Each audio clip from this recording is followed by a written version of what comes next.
Bapak sekalian, nah sekarang kayak apa coba? Ini ada hadits Rasulullah Shallallahu Alaihi Wasallam yang ini menjadi dalil buat para penzikir. Kan begini Pak, dalil itu ada dua tuh. Ada yang am, ada yang khos. Ada dalil yang sifatnya umum, ada dalil yang sifatnya khusus. Kalau wiridan itu kebanyakan dalilnya sifatnya umum. Selama ada dalil baik itu umum masih boleh dipakai. Contoh yang gampang begini deh. Ada sebuah hadis, ini hadis sahih riwayat Imam Muslim. La yaqudu qaumun yadhkurunallaha azza wajalla illa hafathumul malaikah wa ghasyiyatuhum rahmah wa nazalat alaihim sakinah wa dzakarumullah fi man indah. Tidaklah satu kaum duduk berzikir kepada Allah melainkan akan dikitari oleh malaikat dan kasih sayang meliputi mereka, bahkan ketenangan turun kepada mereka dan Allah sebut orang tersebut di sisinya. Maksudnya kita diceritain di hadapan malaikat. Nabi bilangnya kayak gitu. Siapa yang kumpul zikir? Nah, kalau umpama hadits ini diserahkan sama Bapak, kira-kira Bapak membuat apa coba? Ayo, saya tanya. Tadi kita disuruh banyak zikir tuh. Kira-kira kalau diserahkan sama kita, kira-kira nih kita mau bikin apa coba? Yang penting intinya kita zikir. Makanya kalau Blasono NU banyak Pak model zikir, ada tahlilan, ada istighosahan, ada ratiban, ada sakbanan, ada maulidan, itu semua dalam rangka zikir. Bapak nggak akan bisa berdebat di wilayah ini, nggak bisa, karena mereka pakai dalil am. Itu dalilnya hadis riwayat Imam Muslim. Makanya kan begini Pak, ya. Ada wilayah substansi, ada wilayah metodologi. Contoh, tadi dalam ayat kita diperintah apa? Banyakin zikir. Itu wilayah substansi namanya. Artinya secara substansial kita disuruh banyak zikir. Caranya bagaimana? Ini namanya wilayah metodologi. Kalau sudah cara, silahkan bikin kreatif masing-masing. Kalau di sini Muhammadiyah apa NU? Banyak kan? Imbang dah ya. Tuh kalau di NU ada tahlilan, itu dalam rangka implementasi dari hadis tadi. Apalagi kita suruh banyak baca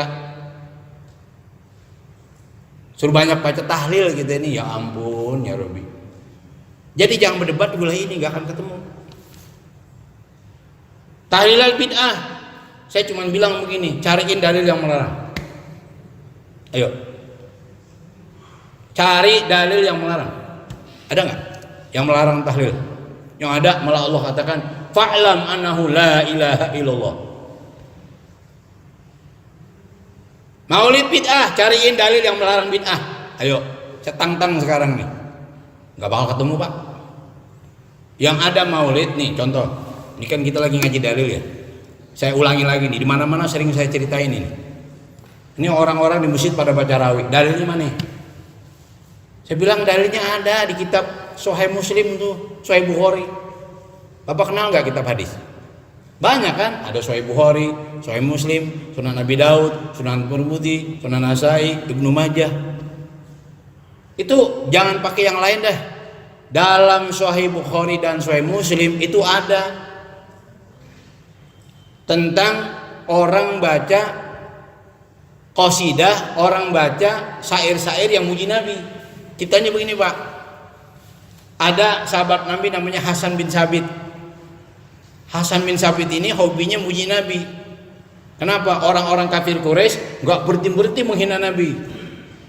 Hanya Hasan bin Sabit di dalam masjid dia muji-muji Nabi habis. Satu ketika waktu Hasan bin Sabit muji, datang Umar bin Khattab, melotot matanya. Dia nggak apa-apa, ini nggak bener ente. Sebelum Hasan bin Sabit ngejawab, di situ ada Abu Hurairah. Dan sebelum Umar bin Khattab marah, apa kata Hasan bin Sabit? Kuntu unshidu fihi wa fihi man huwa khair minka.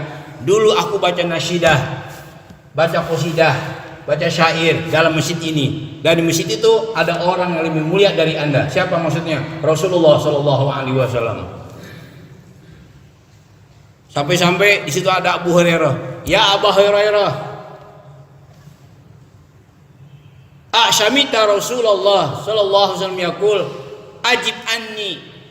Ya Abu Hurairah, pernahkah kau mendengar bahwa Rasulullah mengatakan ajib anni, hei Hasan, jawab tentang diriku. Hantam tuh orang-orang kafir Quraisy yang suka ngatain-ngatain aku tuh. Bikin syair sebanyak-banyaknya. Begitu. Sampai akhirnya Hasan bin Sabit didoakan, Allahumma ayyidhu biruhil kudus. Ya Allah, perkuat Hasan bin Sabit dengan ruh al-kudus. Siapa? Jibril maksudnya.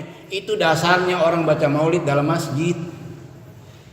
Jangan dikira nggak ada dalil, semua ada dalil. Banyak pak ritual yang tidak dicontohkan, tapi banyak dalilnya. Paham maksud saya? Banyak ritual keagamaan yang tidak ada contohnya, tapi Nabi sediain dalilnya untuk dikaji. Tuh, begitu.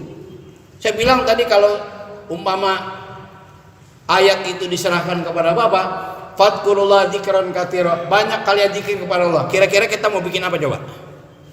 Ayo, masing-masing kita mikir dah. Kira-kira kita mau bikin apa? Nah, ketika kita bikin itu namanya wilayah metodologi. Substansinya udah kena. Paham enggak? Gak apa-apa deh, saya ajak ke kampus di kita, saya ajak ke alam Maroko di kita. Biar kita terbuka nih, ya. Biar di kampung kita nggak ada perpecahan ini dan itu. Yang nggak suka maulid udah diem. Yang senang maulid jangan ngatain yang nggak maulid. Mantep tuh kalau kita kayak begitu hidup. Jadi aman tuh kampung. Kan luar biasa Pak ini. Jadi ada wilayah substansi, ada wilayah metodologi. Makanya orang NU tuh paling bisa menerjemahkan itu. Gitu. Bapak cari dalil khosnya nggak ada. Tapi setidaknya kata ulama, selama ada dalil walaupun sifatnya am, itu boleh dipakai.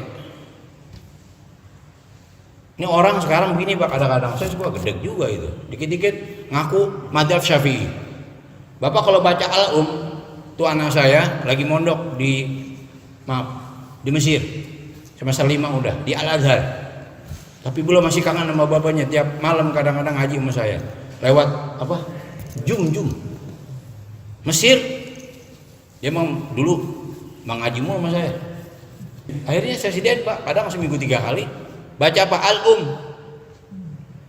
Bapak kalau baca Al-Um jilid 1, di lempengan sholat id, di situ Imam Syafi'i menganjurkan supaya malam nisfu Sya'ban itu dihidupkan. Tuh dalilnya. Mengaku Imam Syafi'i, tapi kagak baca Al-Um, gimana coba? Udah, jangan kalau ngopi yang ketelan dikit dah gitu ya. Kalau ngopi yang telan gitu. Paham maksud saya? Banyakin dalil. Lu saya mondok dari kecil Pak, dari keluar SD saya mondok.